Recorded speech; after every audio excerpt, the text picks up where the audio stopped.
everybody.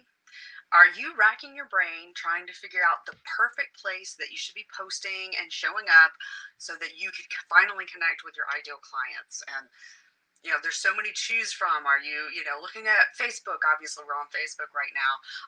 Although I am streaming to YouTube as well. But you may be asking, like, should I be spending most of my time on Facebook? Do I need to start with LinkedIn? Do I need to have a TikTok account?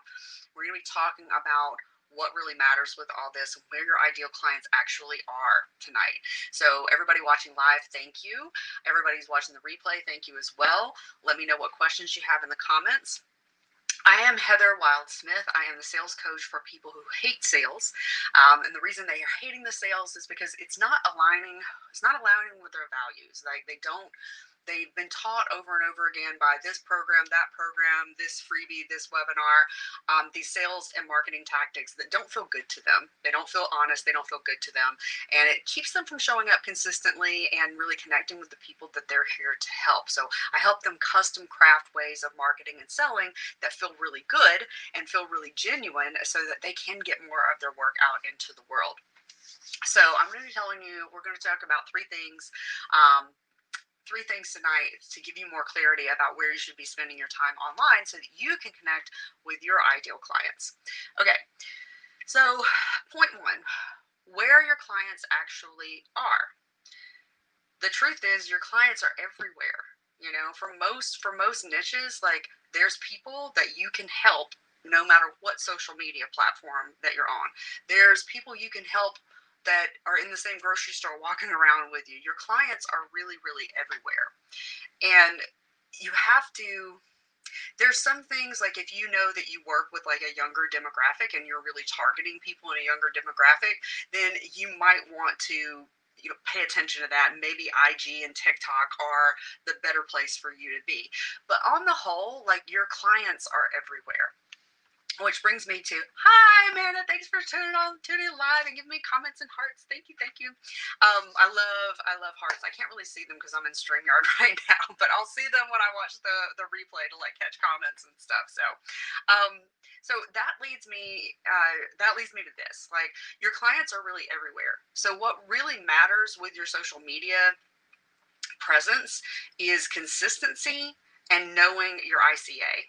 And making sure, and thirdly, but connected to the ICA, that your messaging is actually talking to the people that you want to reach, right? So you have to be really clear about who you want to work with, who you've enjoyed working with in the past, who gets really good results with you, and you got to be fearless in stepping out and saying, this is who I work with.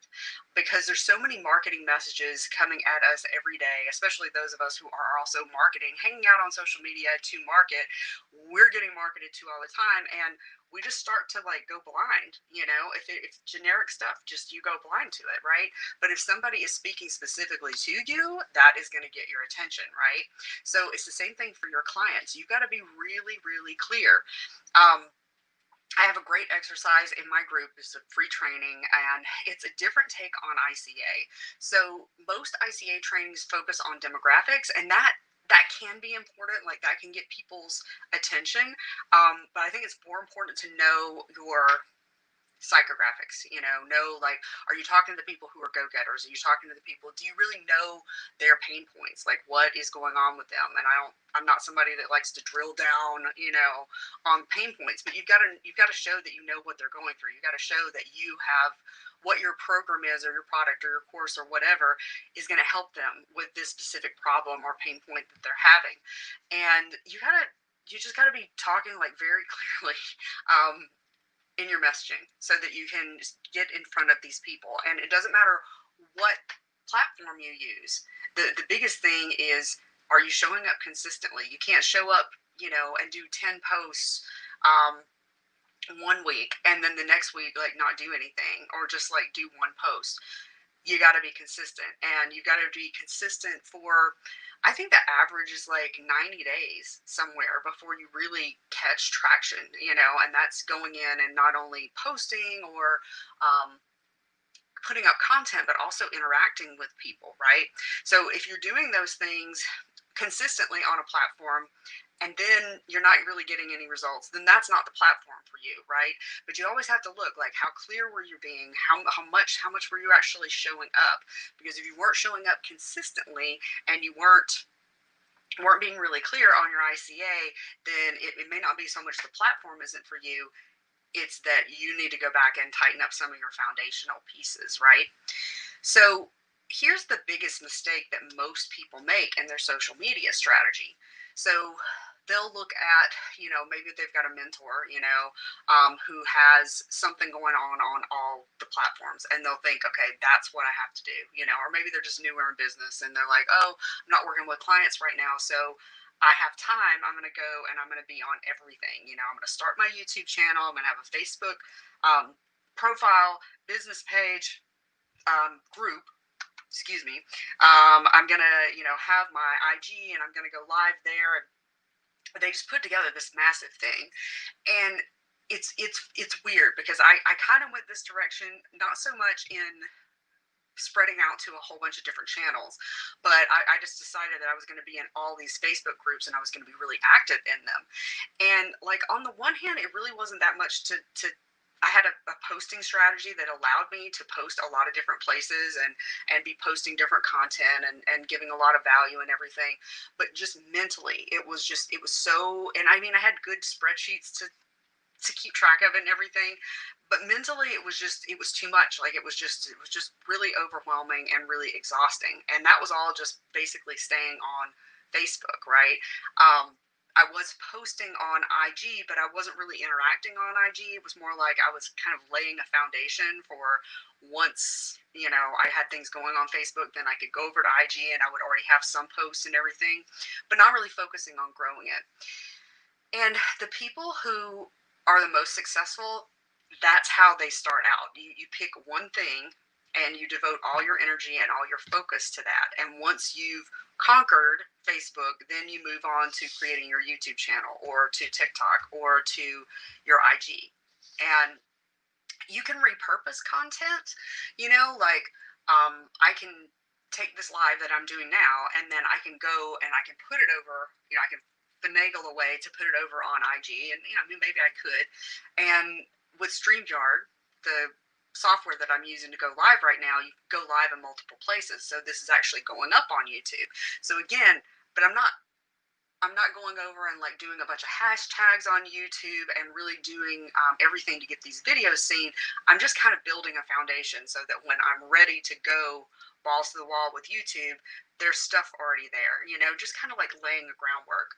But what people do is they try to do too much at once. And the thing is that skipping from platform to platform, from platform across, like, over the course of a day or a week, people are going to fall through the cracks. People that might have been good leads, and they just fall through the cracks instead of getting really integrated into your system, whatever your lead nurturing system is, and allowing you to follow up and all that stuff. Somebody said, hey, and I can't see who they are because I'm on StreamYard. So thanks for the comment. I'm sorry, I can't see who you are right now. Yeah. So what you want to do is, think about, in the beginning, like, if you're on multiple platforms, where are you getting the most engagement right now? Where feels the best for you? Where are you having the most fun showing up? Because not everything in your business is going to be fun, but the more fun it is, the more likely you are to show up, and it's easier to get that consistency that is so important, right? So, like I said, if you know the specific demographics, if you have a very, narrow window of like people you like to work with, you could look at the statistics and figure out which one might be better. But if you've already been posting a lot of different places, just look at your consistency. What kind of engagement are you getting? And is it quality engagement? Have you gotten any clients from it? Definitely, you're the point that you're actually working with people. Where are most of your clients coming from? And then focus on that.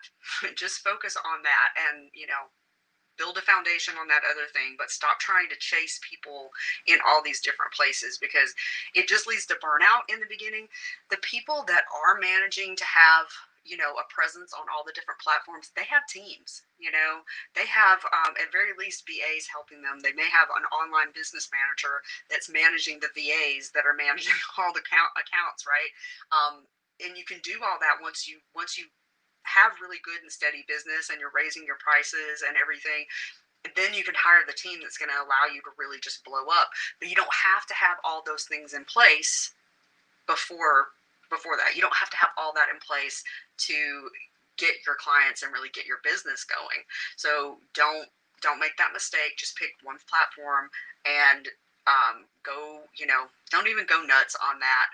Started to say just go balls to the wall with that. But I was doing that over the summer with Facebook and just feeling like crispy burned out.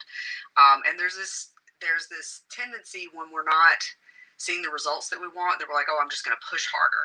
And I don't know, it rarely works out. It's like with your marketing and like attracting people, it's like the more you're pushing yourself, it's like the more you're pushing your clients away. And it may just be a more of a mental thing, and maybe more of a mindset thing.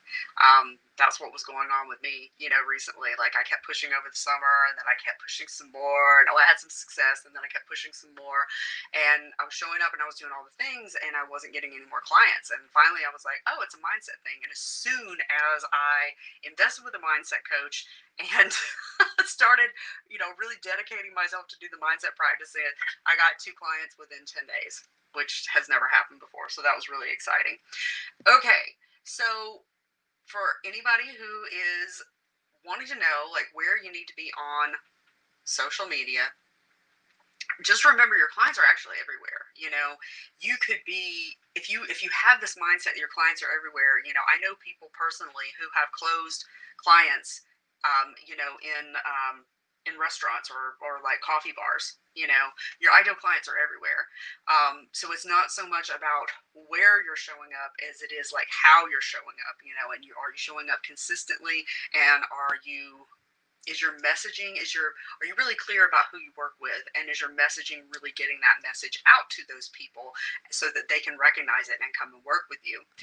And then last point, again, don't try to do everything all at once. When you have a team, when you've got VAs, when you've got an online business manager, then you can have, presence, a steady presence, consistent presence on all of these different platforms, and be effectively and efficiently tracking the people that you're meeting through there, because if you're showing up and you're getting the attention of all these people, but you have no systems and no help in place to help you actually nurture them and sell to them, then it doesn't matter. It was a bunch of wasted effort anyway. So this actually ended up being a much shorter live, which, hooray, you guys can now go back to your regularly scheduled programming. If this was helpful info to you, look at my Facebook group. I am having such a hard time like focusing today. I don't know what it is. I know what it is. I have had no kombucha today. I'm like addicted to stuff. No, it can't really be it. But my Facebook group is the Ethical High Ticket Sales for Coaches and Healers, and I also work with online service providers. And the topic of this live actually came from me checking in with my members and saying, hey, like, what do you have questions about? How can I be helpful? So I like to provide a lot of value. I do go live every week. I'm usually more succinct than this. This is an off week. But people know that, they can reach out to me. And I'm offering 10-minute laser coaching sessions. So if there's a small problem in your business that you want to get some insight on, let me know. I'm happy to get on the phone with you. Just don't pitch to me in my call to you, because I had that happen today. Sneaky sales calls. But if you're interested in doing like a quick connect call, like a no pitch, just, hey, how can I help? A quick connect call, you can let me know in the entry questions to the group. So Ethical High Ticket Sales for Coaches and Healers and Online Service Providers. I'll put the link in the comments. Thank you guys for watching live. Thanks for everybody who watches on the replay. Let me know what questions you have. I'm going to go turn my brain off and watch Mr. Robot, because I'm kind of addicted to that now too, and my brain's not working so well today. So thanks, everybody. See you next week.